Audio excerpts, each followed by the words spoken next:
semuanya dalam keadaan sehat ya teman-teman. Hari ini kita akan belajar pelajaran PKN dengan materi cara menjaga kebersihan di lingkungan sekitar.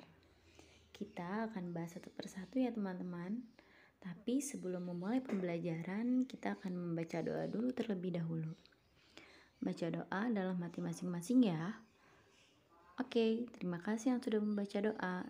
Yang sudah membaca doa, silakan duduk dengan baik dan disimak penjelasan dari Bu Elisa ya.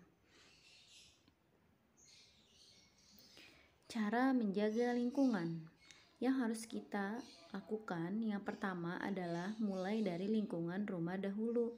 Hal yang paling sederhana yang bisa kita lakukan adalah cara menjaga kebersihan rumah dan halaman.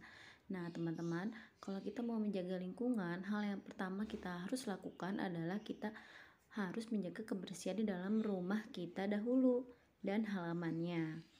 Yang kedua, mendaur ulang. Usahakan untuk selalu mendaur ulang barang-barang yang bisa kita gunakan kembali.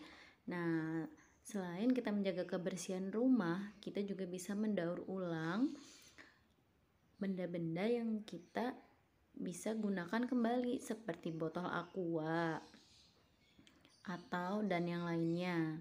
Yang ketiga, cara menjaga lingkungan juga dengan bisa pembuatan pupuk kompos. Nah, pembuatan pupuk kompos ini biasanya kita memakai kotoran hewan ya teman-teman. Yang keempat, tidak membuang sampah sembarangan. Nah, ini adalah hal yang paling penting yang sering kita lakukan atau yang harus kita lakukan ketika kita berada di sekolah, rumah, maupun di lingkungan sekitar. Yang kelima, penghijauan. Nah, teman-teman usahakan ya di rumah menanam tanaman agar terlihat lebih nyaman, lebih bersih, dan itu termasuk salah satu contoh penghijauan.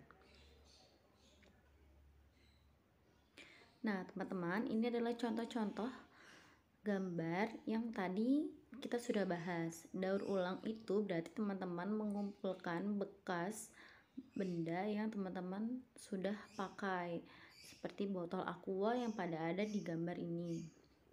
Yang kedua, teman-teman membersihkan rumah. Nah, di sini wajib ya teman-teman ya. Silakan teman-teman membersihkan rumah secara setiap hari.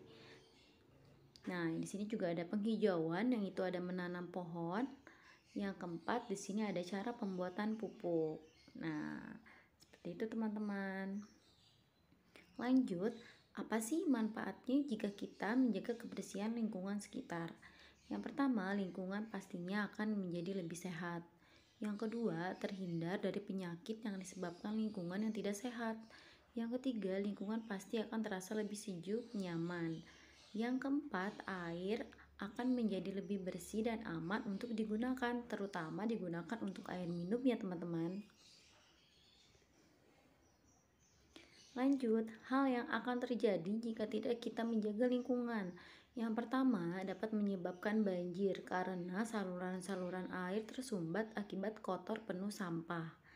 Nah, yang kedua juga akan merusak lingkungan alam seperti tanaman, pepohonan, dan bunga yang teman-teman tanam di rumah.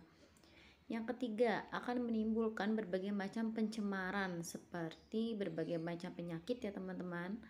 Yang keempat, hidup tidak tenang dan nyaman karena terganggu oleh berbagai kotoran. Yang kelima, akan menimbulkan berbagai macam penyakit karena bisa terkena berbagai virus dan bakteri. Nah, itu adalah hal yang akan terjadi jika kita tidak menjaga lingkungan. Nah, lingkungan yang tidak bersih juga pastinya akan menyebabkan banjir.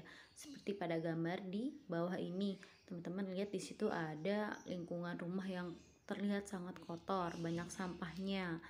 Nah, yang kedua di sini ada kumpulan sampah-sampah yang menumpuk. Itu juga akan menyebabkan bakteri dan kuman. Yang ketiga di situ ada gambar seseorang yang sedang membuang sampah sembarangan. Yang keempat, penyebab banjir juga dapat dilihat di sini ada penebangan liar. Nah, seperti itu ya teman-teman ya. Jadi diusahakan kita tidak boleh melakukan keempat hal yang ada di gambar ini. Semoga teman-teman di rumah selalu menjaga kebersihan dengan baik ya. agar banjir tidak dapat terjadi di lingkungan kita. Oke, cukup sekian dari Bu Elisa. Wassalamualaikum warahmatullahi wabarakatuh. Terima kasih teman-teman yang sudah tertib mendengarkan penjelasan dari Bu Elisa.